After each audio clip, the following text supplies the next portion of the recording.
don't get the Monday show. We don't get the Monday night football plays out there. Obviously, we're going to make sure we start using the Discord and the Telegram going forward, and we've got a good path for getting those Monday plays out. But welcome in here to the Ticket Punchers. JR, Curtis, thank you guys so much for joining in here today.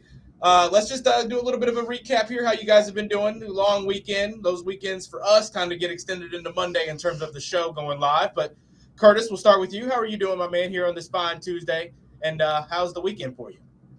Yeah, doing good, man. Fun weekend of sports, really all across the board. For our Big X plays, we did go 1-1. Lost that, under on that South Florida and North Texas.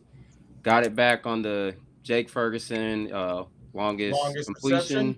Yep. So, 1-1, but overall, just a fun weekend to watch sports. So it's been going good. You also got to watch a little bit of Louisville volleyball, and you were at the UCF Cincinnati game, correct? Correct. Louisville, fun. I didn't realize how small the volleyball venue was, but it was fun. Yeah, it definitely is. And then it's always fun, to go to Cincinnati, be in that environment. So yeah, fun weekend all around.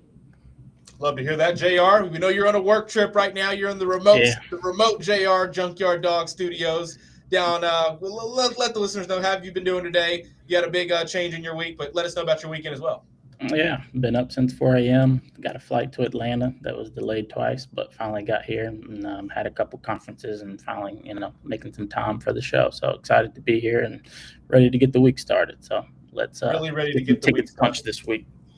Glad to hear that. Sorry, crazy work trip out of nowhere, kind of messing up your week a little bit. You've got the young kid as well. I'm sure you don't like to leave her up there with the mom, but that's, working, making money, making things happen. It's how we can do these things that we get to do here on the Ticket Punchers. So glad to have you guys in. Fellas, like Curtis mentioned, we had I think each of us had a couple winning plays, maybe one or two losing plays on the weekend. We gave a lot of leans out on Friday and not a whole lot of actual big punches of the day. We got to come up with the right name because Big X, Big Bets, I feel like that's talked about on the other shows, and we want to differentiate those a little bit. The punches of the day, the official punches of the day is kind of what we're going to go with. I think on our official punches, like Curtis went 1-1. I went 2-0 on my official punches. And what do we want to call the leans? Jabs. My jabs were not great at all, fellas. The Jake Ferguson yards. I tailed the receptions with you, Curtis, and I hit the longest reception that was sitting at 18.5. He didn't get a lot of targets, though. Pickens was the go-to guy. Pickens was eating up that Carolina defense. So official punches went good. The leans, not so great, but we're going to have a good week here on the Ticket Punchers. My official record's sitting at 2-4 for official punches. Curtis, I believe you're, above 500. I think you got a two-pick lead above yours. JR, I'm not sure about yours. I know you were 2-0 to start things off. I think you got off to like a 4-1 start with those couple of aces picks. Yeah. Don't remember how the Friday plays went for you. But, fellas, recap your plays from the weekend. JR, we'll start with you if you've got yours ready up there. Hey, we're ready to go. So BYU money line covered. We actually won that game 33-27, so that was a W there. Alabama money line against Mizzou, money line there. That's 2 wins for the day. We also took the Alabama 3.5. They won by exactly 3. They should have done a lot better there. They won 27-24, but we got 1 out of the 2 plays from that game. So we got hooked on that one. So all goody. Las Vegas Aces, they brought it home. It's a sweep. Bring out the brooms. Minus 140 there. And then Oregon, they took a tough loss. So overall, we finished 3-2 for the previous week. Not bad at all. Sitting at 3-2. I'm sitting at 2-4. Curtis, I believe you're at 4-2. 3-2. So, fellas, you guys both above 500. 2-0 day does a little bit of justice for me, making my record seem a little bit not as bad as it is. That's when we started 0-4 there, but glad I could get the Bo Nix 25-plus rushing yards out. We also hit the UCF plus 10.5. I gave that one out. Curtis doing a little bit of justice for us with the live analyzing on that game, letting us know that the pick probably going to be safe. We took the 20 in live time just because they got off to that big lead. Cincinnati did. I'm thinking, I don't know, 10.5. I feel like UCF's getting down the field, but they're not converting anything, and they keep having little silly mistakes. Luckily, right there at the end on that conversion, just an unreal way to cover that. glad to not lose my money that way. That felt good. But time for me to climb back up, get back up over the positive. Big X Big Bet sitting at 8-6, not too good there. I hit the Dodgers money line yesterday, fellas. Yesterday on the Run In with Roman show, we gave that one out. So we've got a week of bets to look into. We've got college football every single night this week, other than the NFL nights. So that's obviously super exciting. Philly, I know you kind of look into the teams that are playing tonight. You know, you do a little bit of Sun Belt peeping on them. You know a little bit about WKU as well. So we're maybe going to get your leans as that in the college football realm tonight. But JR, Curtis, where are your heads at just in the week of betting, looking into what we've got this week? You guys feeling some MLB stuff? You on the college football side of things? I mean, I had a terrible 1 p.m. slate on Sunday, so I'm kind of feeling a little bit off with the NFL, but of course I make a little bit of money back with the prime time on Sunday night. Thankfully, Mahomes doing the job for me there. I took the Bears plus 5.5 yesterday. I tailed what's his name on Twitter, the guy that's been going crazy, the Rowdy Rebels guy. He's got like an insane record, and I liked the under in that game. I was like, are the Bears going to do this? I was feeling the Bears. I wasn't feeling confident in the Commanders yesterday. I see his plus 5.5 like an hour before game time. I see a lot of people are kind of agreeing with him. I'm like, you know what? Let me just take this Bears plus 5.5. The favorites in primetime games hadn't been doing well, and with the Bears looking like, I'm like, well, the Bears look like this an hour into this game right here. I'm taking the Bills. I'm sorry, look like this an hour into this game. Luckily, those staggered start times last night kind of like made me think, there's no way this is really going to happen again. Or is this really happening again? Like, is this really happening? Are the favorites both are going to lose again tonight, or both be kind of wavering games in which they don't control those games at all? And that's exactly what happened. 6 of the 7 last favorites in primetime games losing out right now, fellas. So there's some really, really weird, janky stuff happening in the NFL. It doesn't matter if it's 1 p.m. It doesn't matter if it's primetime. There's not a real good way to figure out if the teams are going to be succeeding or if players and player props are going to be succeeding these days. You got to really dive deep into the matchups when you get to this point in the season. So where are you guys at going into this week of betting? A lot of football on is kind of where I'm assuming you guys are going to be. We don't have NBA games starting up officially yet. We've still got the preseason action. So some preseason action. The starters look like they might be running for 2 to 3 quarters from the last few games I've watched. So I got a couple legs for preseason for tonight. Looks like Pistons and the Cavs are playing, and then OKC and the Bucks. So we'll throw out a few lines there, and then I was just taking a look at some of the college stuff.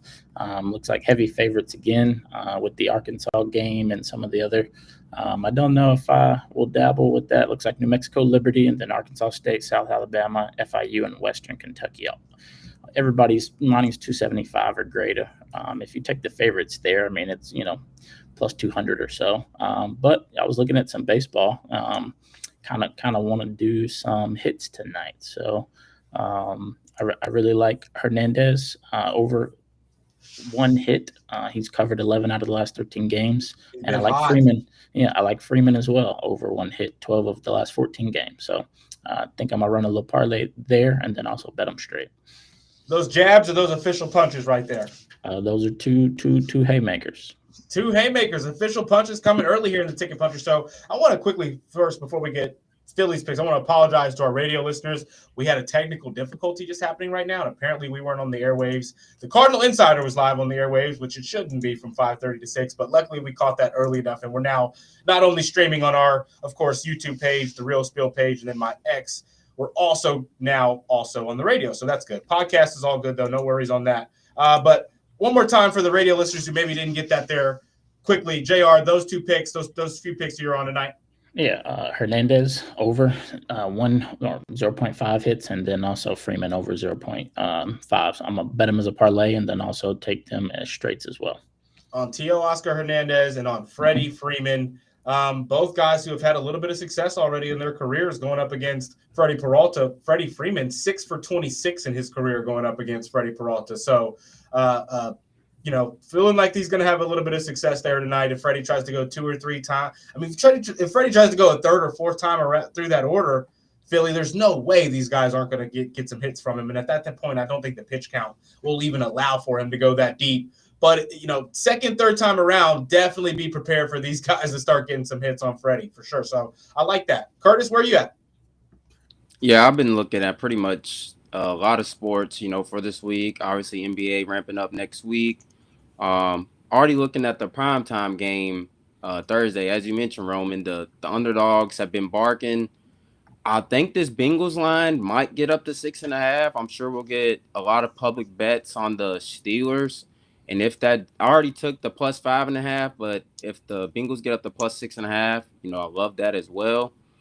Got a lot of smaller, college, football teams playing during the midweek. So I have a few plays for the night, and then the baseball slate tonight as well. I'll have a play for that. So potential line move there. So like Curtis just mentioned, if you potentially think that the Bengals and the weird janky bull drive that's happening on primetime games is going to continue, definitely a line right now that's going to be subject to change. I think 5.5 is going to get bet up. I think people are going to think, oh my goodness, we can get the Steelers right now for minus 250 on a little bit of a parlay or something, thinking that there's not terrible juice on the money line there. Also, a lot of people who are a little bit more logical than that thinking, oh, I think the Steelers win this. They're 4-1. Going up against the 2-4 Bengals, Flacco's not going to be able to do anything against this defense. I'm on this 5.5. That's going to make that line go up and up and up, and people are going to the books are going to start shifting it up to 6.5. You just know that that's what's going to happen. I'm surprised the overs here sitting at 43.5. I think that's just. I was thinking it's going to be like a 39 or a 40 when you're talking about Steelers and Bengals, who haven't looked all that clean, we should just say, so far this season. I like that though. Is that so? Official punch? You're talking the plus 5.5 on the Bengals Steelers? Oh yeah, we can go official punch.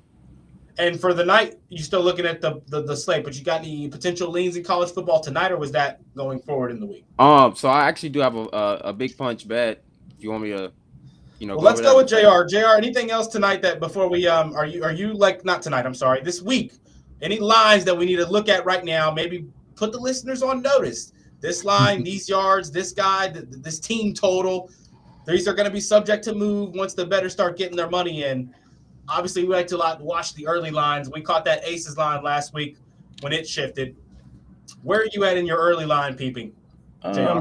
The only thing that I've gotten a chance to look at so far is early touchdowns, which normally I try to stay away from because they're a little too juicy sometimes. But DK Metcalf, man, he's 4 out of 4 the last 4 games, and also like A-Chain, and obviously Jamar Chase. I mean, I think Flacco didn't look too bad in that outing. He actually perked up a little bit, and I thought that they were going to do a little something there at the end, but inevitably they took the L. But I do think he'll bounce back and be a little bit more fluent with getting Jamar and T and the other guys the ball, and keep it a decent game. But I still think that Curtis's spread will cover for sure. But touchdowns so far, if we got some TD guys out here, or TD parlayers, straight bettors, whatever you want to call it, DK Metcalf anytime, A-Chain anytime, and Jamar Chase anytime. Highly recommend betting them individually. All of them are close to minus 150, 200. So that's where I like so far. I'm waiting for injury reports to come out, so I'll have update on first quarter props, individual props, and just teams in general. And then see who's fully practicing this week. Yeah, I love it. So we like getting those lines out early. JR, quickly explain to the listeners why we start to look at lines early in the week. What's the main reason we pay attention now to the things that we maybe are going to be betting in days from now? Yeah, so I mean, the main thing I look at, I'm a night owl, so I'm typically up at 2-3 a.m. with the newborn and stuff. So I'm looking at lines, but typically most lines will drop early in the mornings, and then I'll kind of monitor them. I have a platform that tracks it, so you can kind of see like what the true line should be early, and then as the people in the market, where the money goes, where the percentage of bets go, you can kind of see like where the true edge is, for the consumer. So, if you can get it straight and stay away from the hooks on the 0.5s, I feel like that's you can find those more on the early bet. But as you get closer to game time, the books will have dialed in exactly what they feel like it should be based upon the market's reaction for that week, or for the days leading up to. So between Tuesday and Thursday is the best time. A lot of wavering going on in those times. A lot of the real big money coming in early in the week as the bettors that are wagering thousands and hundreds of thousands of dollars. That's when they're getting their bets in, right? They're trying to get those early lines right when they're not betting based on lines. They're betting based on what they believe and trying to catch the books when they're slipping, right? So that's what we're trying to do here as well. When we're punching our tickets, JR, thank you for that. Appreciate you for there. We're going to get some more official Big X or some big punches out from JR here at the end of the show just for tonight. If he's got any, he's already given 2 out on the MLB game. Maybe he may have something for tomorrow potentially. But JR, thank you for there. Curtis, for tonight, let's go big punches in the college football. If you have any, or if you don't, it's okay. If there's a lean you maybe like, I think these games are kind of tough to read. These are all teams that have struggled against teams better than them and have kind of played up to their competition going up against the kind of teams we've got tonight. All the home teams, I believe, are favorites tonight as well. Curtis, are you looking at anything? And have you found anything that you maybe like here? As we do have a text on the Game Day Men's Health text line from Lazar Guy. We're going to get into that right after we hear from Curtis here on tonight's college football game. Yeah, so this is a game I was actually requested to cover. I'm assuming somebody else already got approved for the game, but it's the FIU versus Western Kentucky game. And I'm going to lay the 9.5 with Western Kentucky. Look, FIU, they're outside of the top 100 in most statistical categories, offensive and defensively. In 2 of the road games that they've had this season, they're getting outscored 85-10. They're terrible on the road. They've lost 10 straight, going back to last season. Granted, Penn State is one of those. Penn State is one of those. But we've seen what Penn State has done. But yeah, 85-10 on the road. And I just don't think FIU will be able to keep up offensively with WKU. It just seems like the last 5 to 10 years, Western Kentucky just has that identity. They're going to run up the score. They always have a really good quarterback. They've came into this game 5-1. They've covered 4 straight at home. So, yeah, I think 9.5 is just too low of a number. So that's one of my big punches. I'm with you. I love that. UConn just handled them 51-10. The UConn quarterback slinging the ball, short game, intermediate, long passing game. I mean, felt like FIU is just a walking broken coverage, if I'm being honest. So I'm tailing Curtis there. That's an official big punch from Curtis right there with the WKU spread sitting at -9.5. Opened up at 8.5, already gone up to 9.5. I think I saw it at 10.5 on a different book. That's a telltale sign right there that the books think that this game is actually going to be a little bit more in the favor of the home team. But I'm with you there. We're telling Curtis on that. 5-1 WKU has 2-3 FIU coming to town. They're looking to stay clean at home as well. So I love it. JR, anything you're looking at in tonight? Like I said, outside of that MLB? Yeah, no, I'm excited for the Ole Miss game. That's the only one in college that I got my eyes on right now. So, you could take the favorites in tonight's games, and I think you'd be okay, or at least bet 2 out of the 3, and I think you'd be okay. I do like the WKU and the FIU game. The other one I hadn't done too much research on, but I don't have anything official on these 3 slates tonight. Yeah, me neither. Truly, just Arkansas State. I think they're a little bit better than South Alabama. Why South Alabama's 7.5 point favorites? I don't know. They're terrible, 1-5 this season. Liberty, I'm staying away from Liberty. They just too on and off for me. Way too on and off. This is not a team that should score a whole lot of points tonight. They're 10.5 point favorites. That line's moved up on New Mexico State, so I'm kind of just feeling Philly's pick there with the 9.5. Going to see what we can do there. Maybe parlaying that up with something to do with this Dodgers game. Maybe 1 or 2 of those hits from JR. Just getting all the punches on one ticket. I like it. Fellas, we do have a text on our Game Day Men's Health text line at 502-414-1450. Texter is our Lazard guy. He's been texting in every show that we've had so far here on the Ticket Puncher. Shout out to him. We also have another texter, Scooter Dingus. Texter says, get this garbage Cardinal. Get this off the air and give me the Ticket Punchers. Dang it. Yeah, Scoot, sorry. Thanks. Shout out to Scooter texting me personally so I could see that we weren't on air and I could change that real fast. But we've got a text in from Lazar guy, fellas. It says, love the Bengals and Flacco for Thursday Night Football. Only a few plays tonight for Dana White's Contender Series over on ESPN+. He's got, and I'm going to pull this up just because I forgot about this. There is that fighting tonight on some UFC fighting tonight on ESPN+, if you've got it. It is the Dana White Contender Series. Michael Oliveira, he's -300. He's a favorite. But Lazar guy here says he likes Jovan Leka. Got it now at -110. He's now -150. Marwin Rahiki, KO TKO at -145. And then he says he's got a dog play tonight. Juan Diaz for the KO at TKO at +650 as well. Juan Diaz, 10-2-0, going up against Azamat Nuftelov, 13-1-1. I don't know a whole lot about any of these names. I've heard of Freddie Vidal's name before just because he's a guy that's kind of been up and coming. And obviously I've heard of Michael Oliveira. I'm not too informed here. I mean, I'm seeing Jovan Leka was -110 to open, and he's now sitting at -155. I'm seeing. That's a heavyweight fight. Do we take Lazar guys plays tonight for a little bit of UFC? I mean, I'll blind tell. I mean, I know a few UFC bettors, so I mean, I can ask their opinion, but yeah, I'll blind tell with your Lazar guy. He's taking Juan Diaz on the upset, 14-1-1, going up against Quan Wan, 14-5-0. Okay. So Juan Diaz actually hasn't. I mean, Quan Wan's lost 5 times. Juan Diaz has only lost once in the bantamweight. Do we take a little Juan Diaz, Jovan Leka 2-leg parlay right here, fellas? Yeah, I'm with you, Lazar guy. I'm on that. I'll throw a few bucks on that. Juan Diaz, Jovan Leka. Juan Diaz is +155. Jovan Leka is -155. Nice little 2-leg there to see if Lazar guy knows what he's talking about with a little bit of UFC. I also one of those things. It's like, I don't care about UFC all that much or boxing. As soon as I throw a little bit of money on a fight and turn that fight on, I'm the most excited person watching the sport. Yeah, and that's one cool thing about. I love watching it. I'm betting some don't fights. Know too much about it. Got a text in here who just sent their parlay as we've got about 3 or 4 minutes before we get out of here. $10 to win $147. They've got a 25% parlay boost on it. It's a 5-leg pick, fellas. They've got Freddie Freeman, 1+ hit. Yoshinobu Yamamoto, 6+ strikeouts, which was a Matt Childress Big X Big Bet. My co-host from the Running with Roman, he gets one bet out a day. He's sitting at 4-4 right now. His Big X of the day was Yoshinobu Yamamoto, 7+. They're also parlaying this with the Dodgers money line, the under 7 total. I would have took the 7.5 to avoid the push there.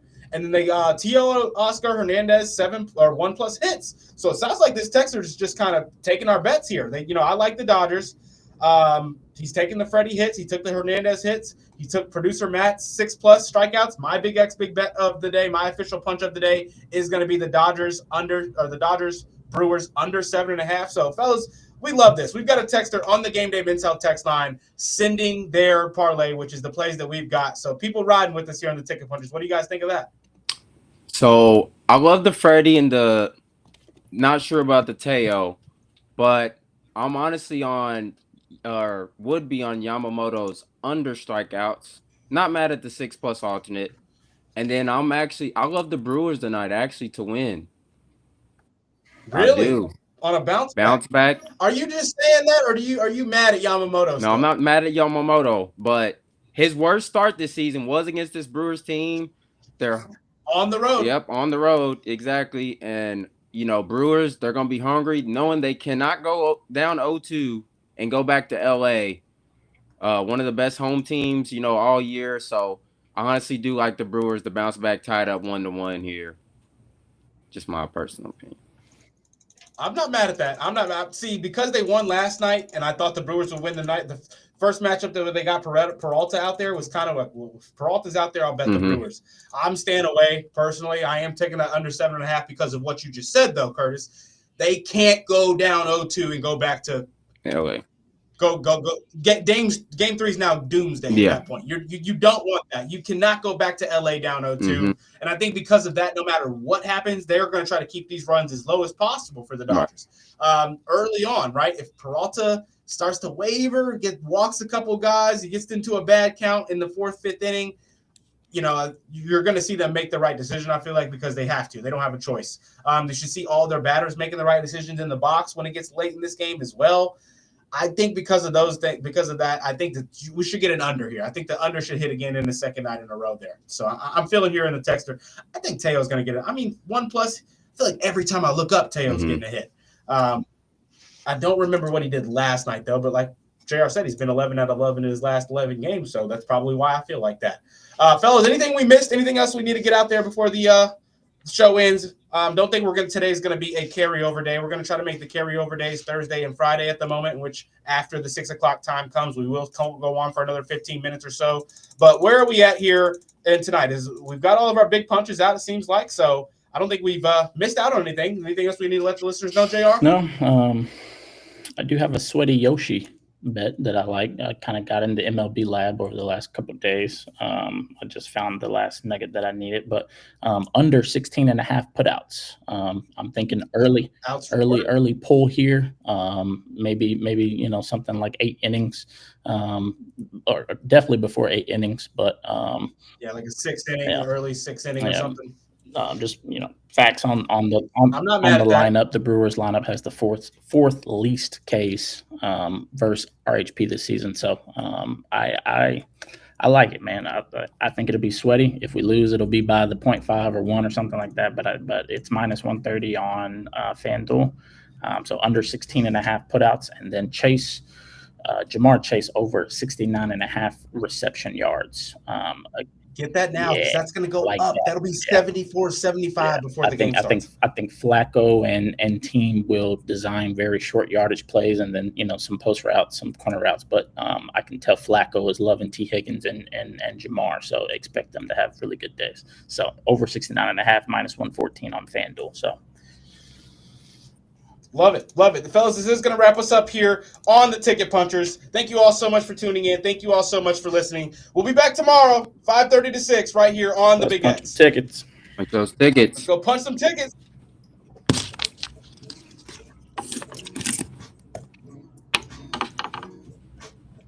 In stream. Punch some tickets, everybody.